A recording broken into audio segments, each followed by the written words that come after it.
AFC South predictions. Let's do It's it. going to be crazy. It's going to be insane. It's going to be legendary. And if you're not super stoked about us breaking down this division, you may just need to I wish I were high on pot news. I wish I was high on pot news. you might need some pot news to get through it. Or is that a green dill? Oh, a little liquid courage would definitely help this one go through. That's what Colts fans are going to need. I'm going to start with the Colts. Liquid courage is what you need if you're a Colts fan going into the season with Anthony Richardson and Daniel Jones. I feel like at no point is that acceptable. Like if I'm a front office, I feel like I can't do that to my fans. Like how do I say that Anthony Richardson and Daniel Jones is good enough for us to go in and have a real shot? Yep. It's like you can't sell that. Mm-mm. And if you can't sell that, then you have to do something else. You have to pivot. You have to sell hope every year. And I feel like the Colts are like, no, you're getting Anthony Richardson and Daniel Jones, and you're going to like it. And you're going to love it. Yeah. You're going to love it. Look, the quarterback battle between Anthony Richardson and Jones is the storyline of the team. Richardson, athletic as hell. He can make the most insane throws, but then he misses the checkdowns, ball security issues, injury history dating all the way back to high school. Yeah. And then Daniel Jones, turnover prone. The 1 year that he wasn't, and they went to the playoffs and beat the Vikings, that was like all the way till week 13. Brian Dable wasn't letting Daniel Jones throw the ball. Like they were just running it with Saquon. So I feel like Shane Steichen's seat's warming as you know, if the Colts fail to win the division, and it's been a lot. There's decades of pressure on him to deliver. The schedule is pretty hopeful for their final 6 games are against division rivals. So they could, you know, have a chance to control their own destiny late in the season. They bring in a new defensive coordinator, Lou Numero, who inherits a decent defense. I mean, they got Latu, who was not supposed to be on the board last year, but because of the run on quarterbacks, there were players available. I think he was the first defensive player off the board. Yep. So they have some guys there to step up and make this defense respectable. But if you're going into the season with Anthony, and I also have to say the bright spot is that it's easy to forget, but Jonathan Taylor ran for 1,400 yards last year. Like he missed 3 games. Yeah. That's the only bright spot they got. That's it. That is it. Yeah. But I mean, one of the best backs in the NFL. He's a dog. He's amazing.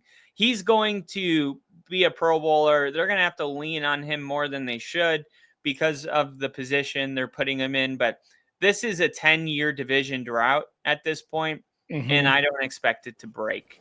The Colts, yeah, dude, same thing. This is very much super bad. It was between McLovin and Muhammad. Why the hell is it between that and Muhammad? Why is it between Daniel Jones and Anthony Richardson, right? Like bringing in Daniel Jones was just like, let's bring in a veteran for Anthony Richardson. Because like you said at the very beginning, Anthony Richardson has like raw strength, raw talent.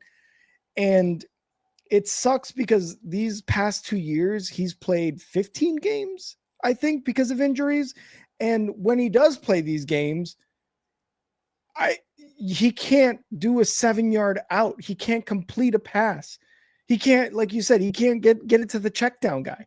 Like, why? What? Like, that is just fundamental quarterback football right there. So, and between him and Daniel Jones, we've seen Daniel Jones with the Giants. We've seen what he can do, and we've seen a lot of what he can't do. And that's just win games, take over games, be the guy that you need him to be, the captain of the football team, to put it plainly, right? Like, he just can't be that guy. So it sucks to have these two guys in the room, and you have to pick between one of them to lead your team next year. Now the Colts, I've got the Colts last. I've got the Colts at number 4 in the division.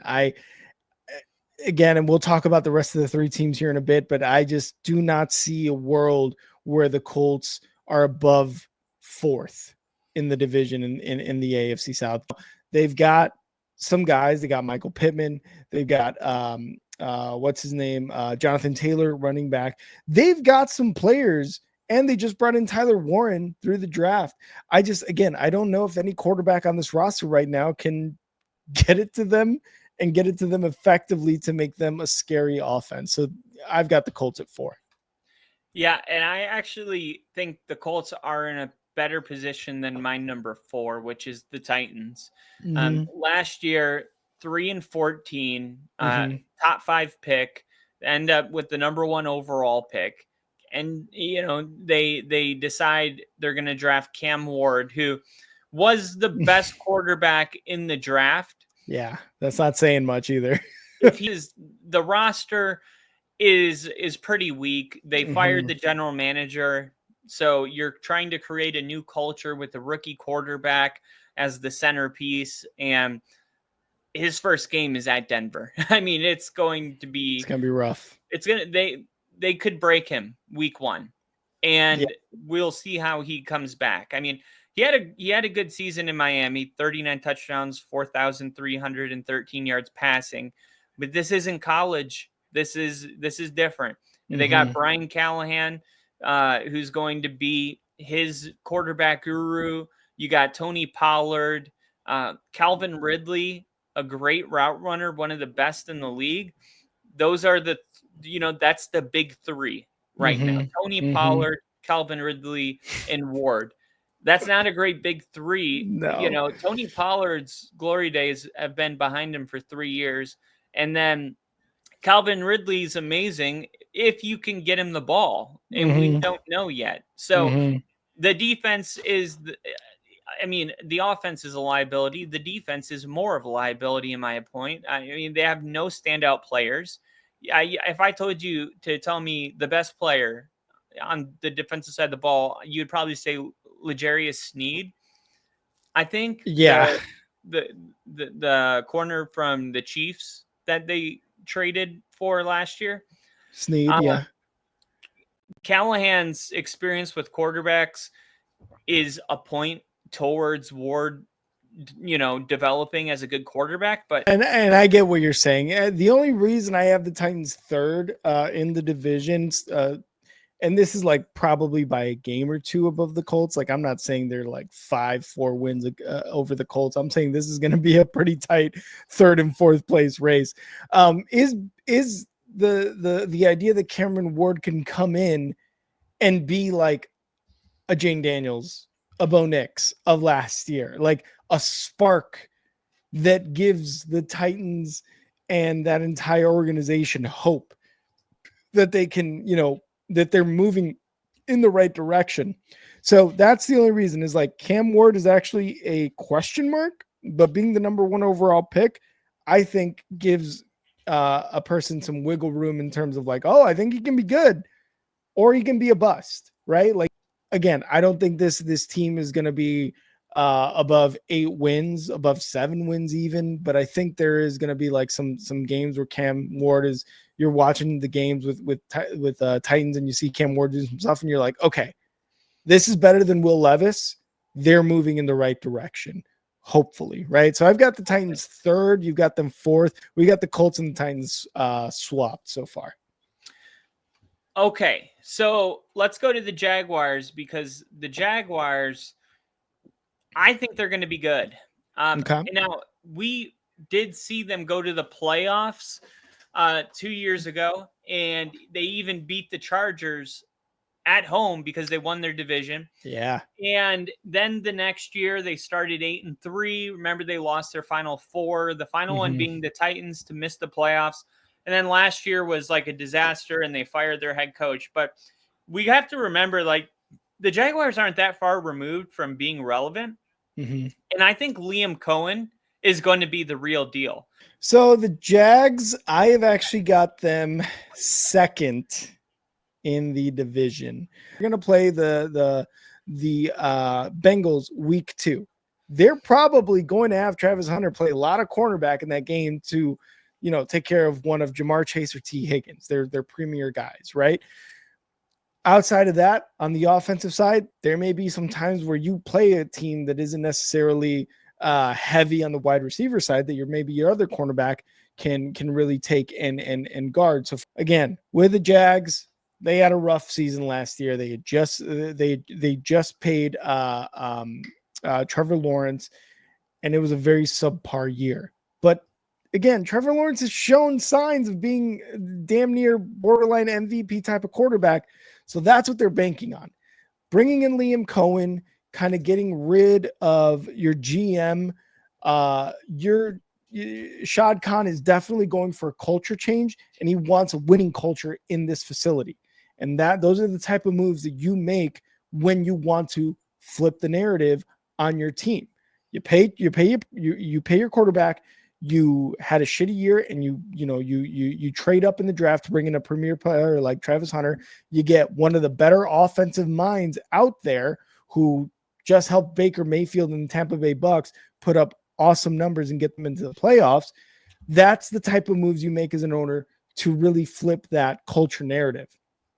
Now, their defense, they've got a pretty damn good defense. Josh Hines Allen, sorry. Got to make that distinction. Trayvon Walker on the end there. Where's their linebacker that I really like?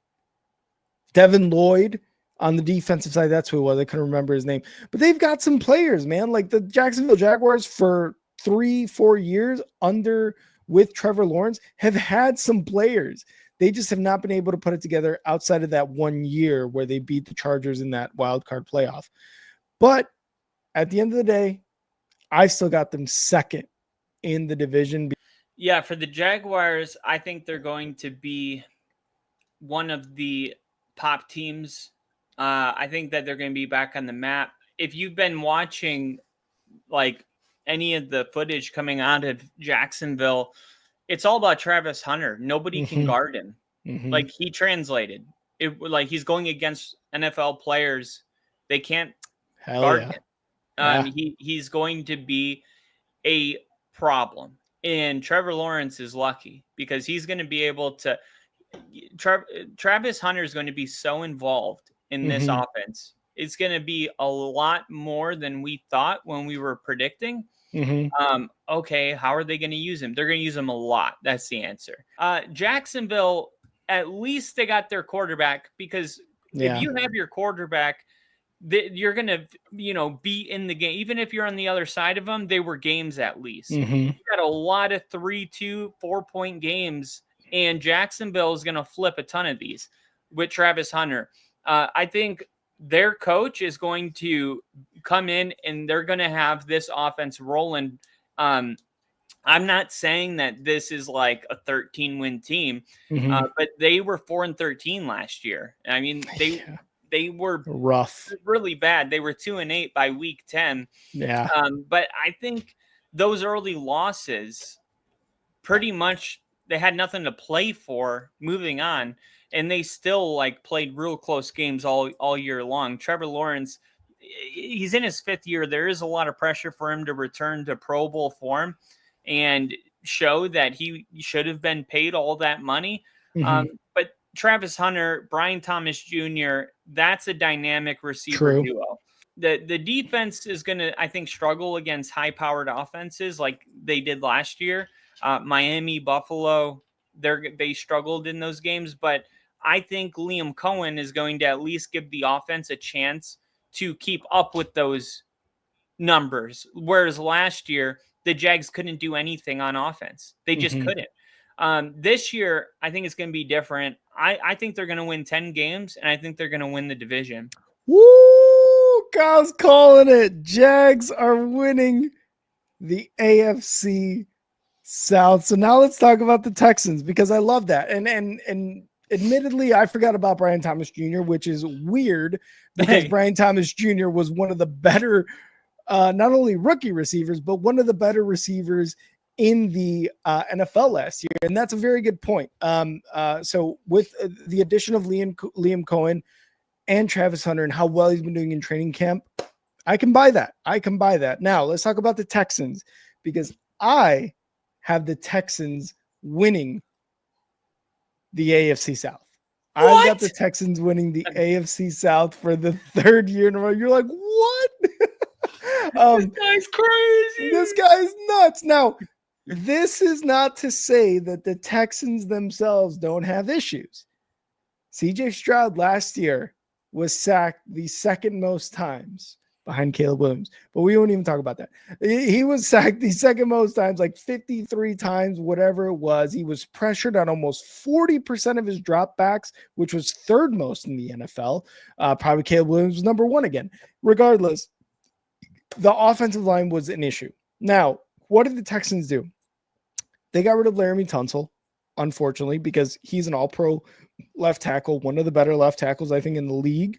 But they did bring in some guys. The only issue is now, how will they mesh, right? Because similar to my Bears, you bring in Joe Thuney, you bring in Jonah Jackson, you bring in Dahlman.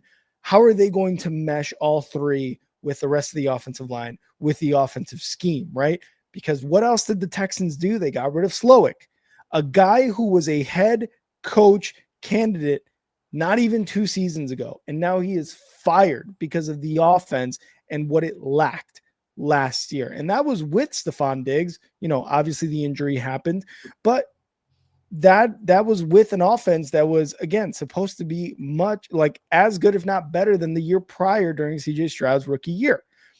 The defense is still the defense. It is still very, very good. And they showed you last year as division winners that even when a hot team with a very good head coach in Jim Harbaugh and a good quarterback as Justin Herbert come in, expected to win by all of NFL media, there was like 5 interceptions by this Texans defense.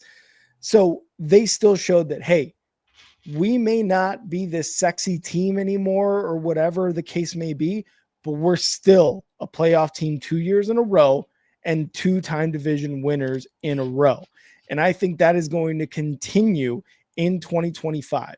I don't love CJ Stroud, but I like CJ Stroud. I don't think I love CJ Stroud as much as Kyle loves CJ Stroud, but I like CJ Stroud to continue to take those steps. He had a rough year last year after an amazing rookie year, and hopefully he continues to make those strides for the Texans' sake.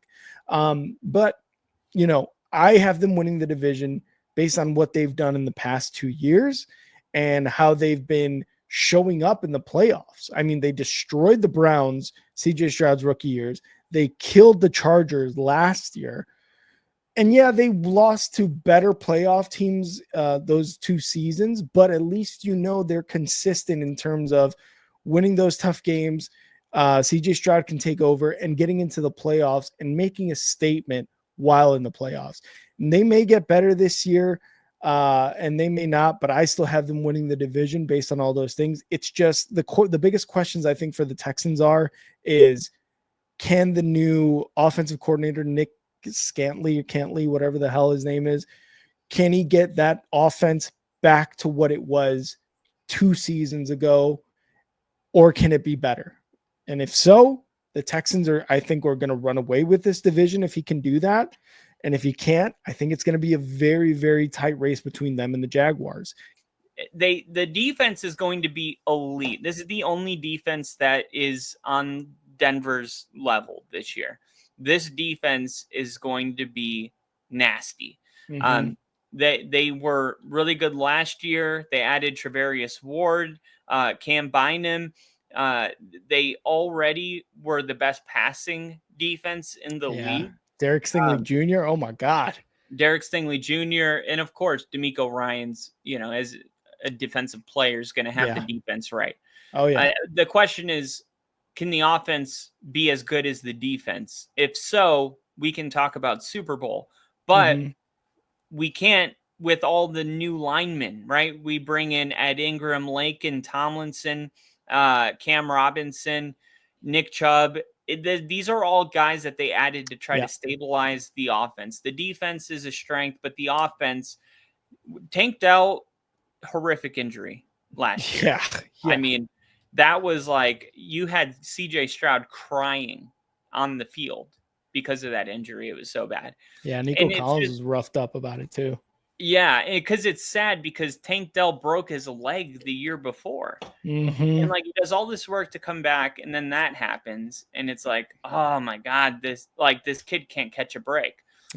The Texans, they've won this division 2 years in a row. Now they're the favorite, you know, and rightfully so. Like it's their crown to hold until one of these other teams proves to be worthy.